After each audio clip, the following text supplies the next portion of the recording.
He is always the doctor. But like a rose slowly withering, everything comes to a close. It's not the end of the world, though. Time marches on. The unquiet dead may be restless for the moment, but they too soon will cease to howl in the night. He shows us many strange things. Aliens of London? Who would have thought it possible? World War III? Let's leave the thought of that one to a Dalek. Time seems a game to him. It's the long game of time, and he plays it again and again. We're like insects to him, yet he shows us compassion. He's lived 1,000 of our lives, felt so much pain of his own, and still chooses to share in ours. But he's not recognized for it. For all his paternal acts, there's no Father's Day for him. He had kids once, but they're gone. He may feel hollow, but he never shows it. He's the empty child, prancing around jovially like a small boy, despite the immense loneliness he feels. But it hasn't always been that way, and it won't be that way forever. He has people he loved, loves, and will come to love.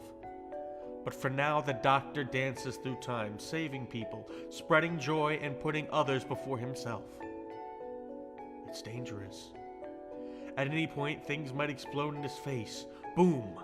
Town is destroyed. But he doesn't let that happen. He never would. He'd never let the big bad wolf huff and puff at the human race. He won't let us be destroyed.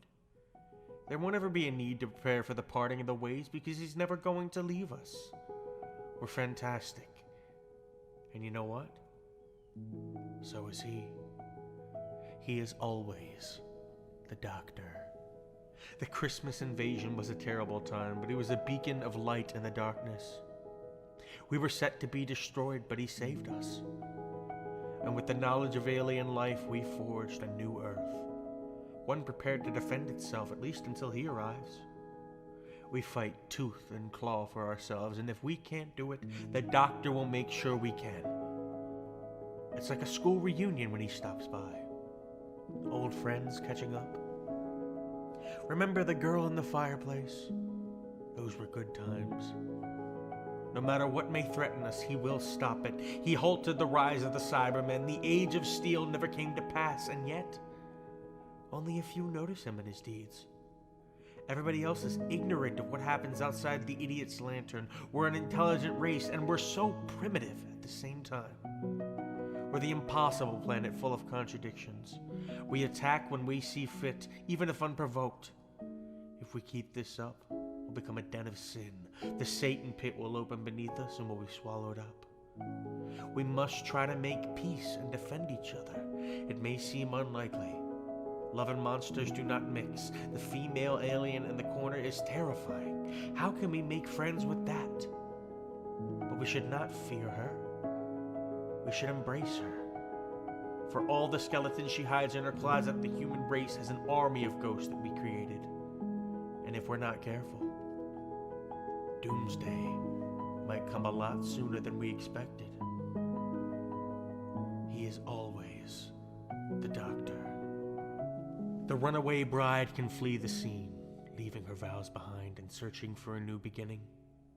Not all of us have that luxury. No, not your everyday Smith and Jones can turn heel and run from obligation. Sometimes we encounter challenges. Some are easy, like tying a knot in a shoelace that has come undone. Others are more complicated, like deciphering the Shakespeare code that may trip us up even more than an untied lace.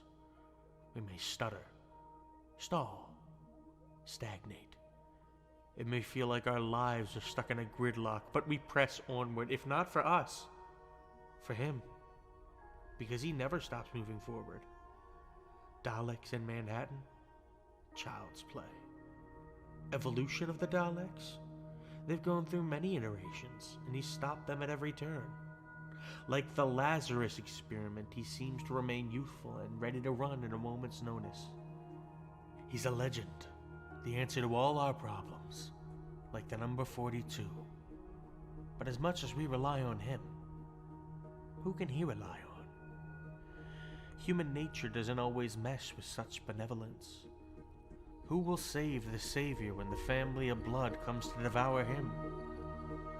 He's always been here, but all the same, in just the blink of an eye, he could be gone. Our utopia will crumble to dust with no hope of repair, and time will still march forward, steady and surely, almost as if it's following the sound of drums. He is the last of the Time Lords, but he is also our friend, worthy of protection. He is always the Doctor. As we hurtle around the sun, day after day, we encounter many threats to our very existence. Be they from the very start or the final hour, the Earth has always been on a voyage of the damned. But we're resilient. We won't buckle and cave under pressure. No, some of us rise to the occasion. These chosen few are special. Not just companions to the Doctor, but partners in crime, capable of standing tall in the face of all danger, be it the fires of Pompeii or on the planet of the Ood. They are made of sturdier stuff than the Santaran stratagem. They may feel threatened by the poison sky, but they won't waver. Perhaps his caring nature comes from the fact that even he was a parent once. Little is known about the Doctor's daughter, but she does exist. The Doctor's child, one like him, is still out there somewhere. He even raised his very own grandchild, teaching her through experiences rather than textbooks. Why read about the differences between the unicorn and the wasp when you can just as easily see them? Why adhere to the rule about science in the library when you can be as loud as you want out there in the world?